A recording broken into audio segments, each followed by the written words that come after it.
Pradeep sir. देख लेते हैं अगला क्वेश्चन नंबर 7।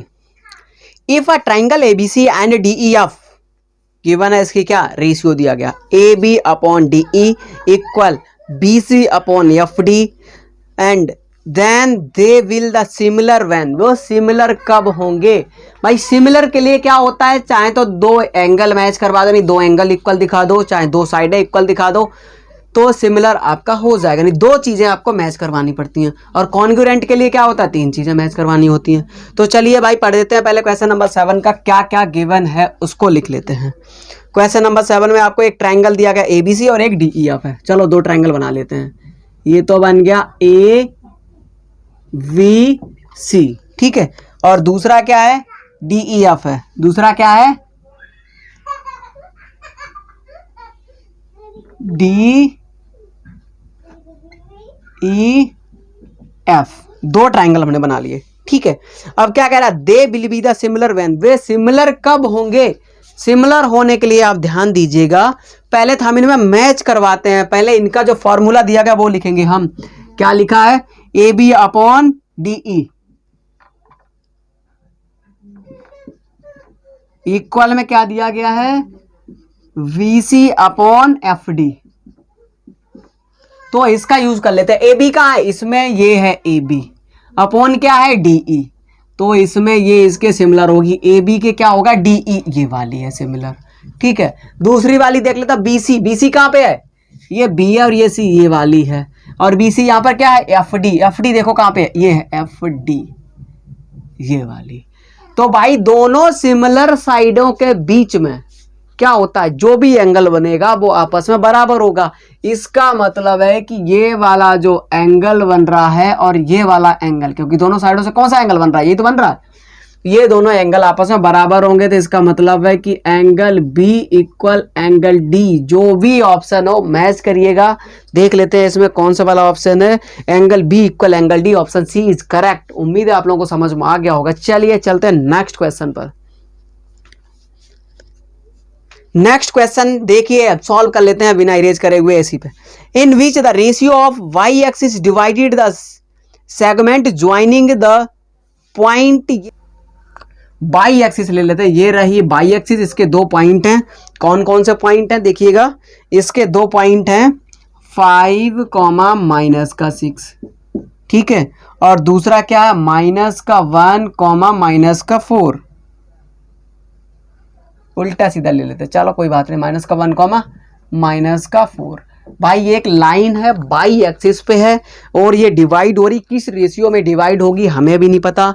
तो क्या करेंगे, यहाँ पर मान लेते हैं कि ये यहाँ से डिवाइड हो रही, ये वाला मान लिया हमने k और ये मान लिया 1, ठीक है। अच्छा फॉर्मूला, इनमें से एक को मान लो x1 y1, एक को मान लो x2 y2 और k:1, और m1 की जगह पे क्या है, k हो जाएगा और m2 की जगह पे 1 हो जाएगा। फॉर्मूला आपने रेशियो फॉर्मूला पढ़ा होगा, नहीं पढ़ा तो दोबारा लिखा देते हैं।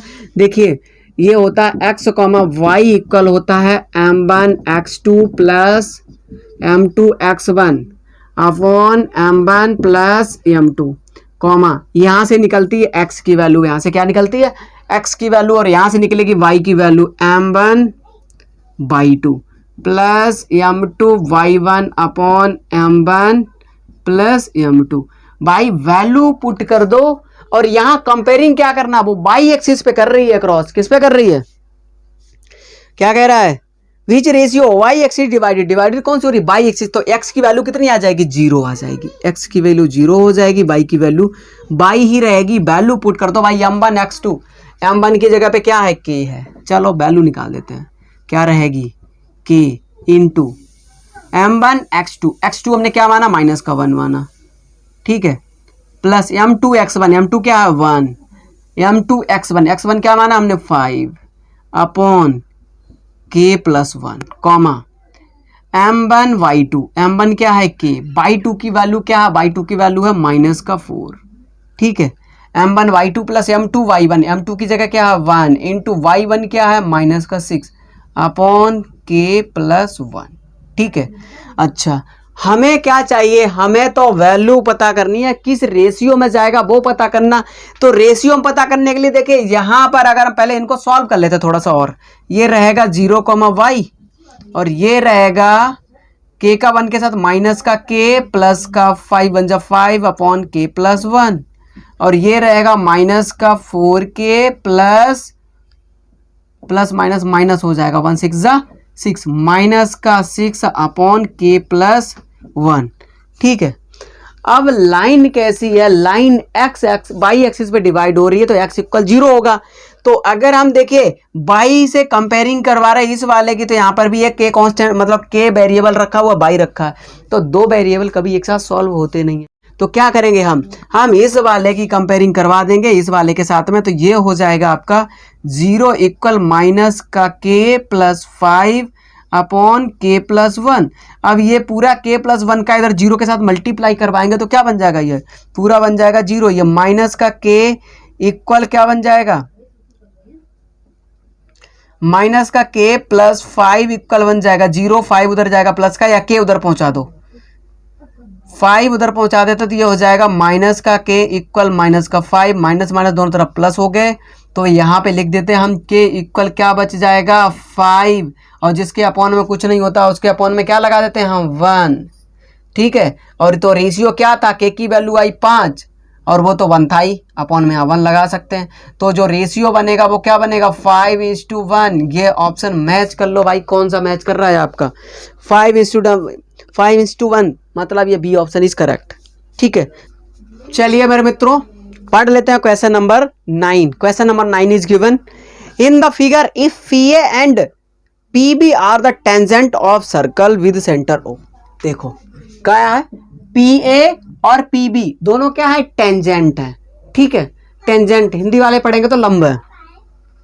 ठीक है, और किस पे टेंजेंट है, tangent to the circle with centre O। ये सेंटर O है, इसके टेंजेंट है वो, और टेंजेंट हमेशा 90 डिग्री का एंगल बनाते हैं। कहां पर, ये जो स्पर्श वाली साइडें होती हैं, टेंजेंट मतलब स्पर्श भुजाएं, ये हमेशा सेंटर से 90 डिग्री का एंगल बनाते हैं। मतलब ये जो एंगल रहा होगा वो 90 का रहा है, और ये वाला भी 90 का रहा है, मतलब रेडियस से जो एंगल बनेगा वो 90 का बनेगा। इतनी बात क्लियर हुई।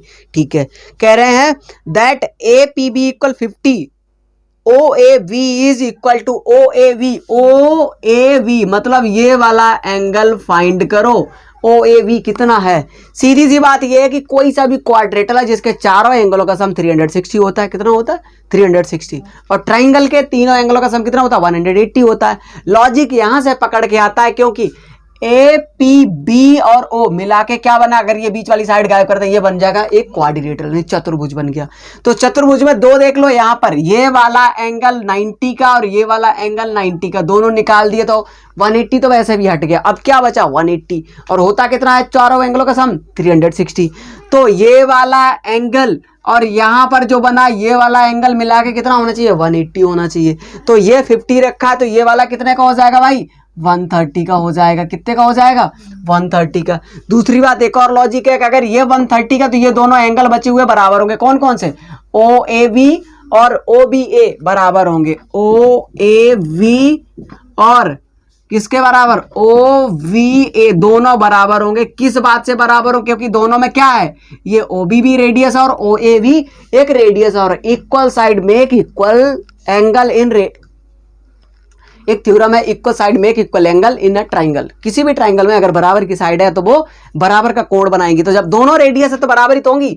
तो भाई अब हम यहाँ पहुंच गए, ये 130 का। अब हम बात कर रहे हैं ट्राइंगल AOB की। ट्राइंगल AOB में क्या है, ये B पर 130 निकल गया, ये दोनों बराबर बराबर होंगे। कितने के होंगे, तो 50 ही तो बचा है। 130 में 50 जोड़ दो 180 हो जाता है। 180 को आधा कर दो कितना हो जाएगा 25। कितना हो जाएगा 25 का। तो देख लीजिए भाई दोनों 25-25 के बन रहे हैं। ऑप्शन कौन सा मैच कर रहा है, आपका ऑप्शन इसमें मैच कर रहा है, ए ऑप्शन इज करेक्ट। उम्मीद है समझ में आ गया होगा। चलिए भाई नेक्स्ट क्वेश्चन नंबर 10 कर लेते हैं।